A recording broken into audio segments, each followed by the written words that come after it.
A man and his donkey were bathing on a giant island, when the island suddenly began to cry. It turned out the island was a colossal whale, and someone had chained it with countless iron links. It hadn't moved in years. Just then, the men sneezed.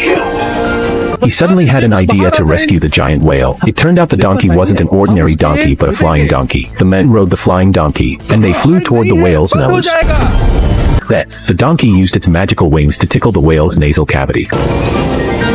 The whale's eyes instantly widened, and a huge force began to gather within its body. It opened its mouth, and its head started to rise, breaking all the chains that bound it. It let out the world's biggest sneeze.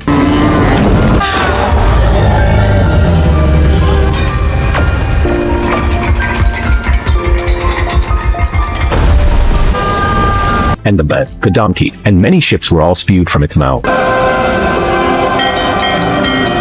The giant whale was free again. Seeing this, the men and the donkey were overjoyed. A crab that had been spewed from the whale's mouth, to thank the men, gave him a ring. The men secretly snuck into the castle and gave the ring to the princess. However, the king witnessed all of this. The king tied the men up and, the next day, prepared to throw him into a large pot. Before he was to die, the men confessed his love to the princess in front of the entire country. This deeply moved the princess. To save the men, the princess also threw the ring into the pot.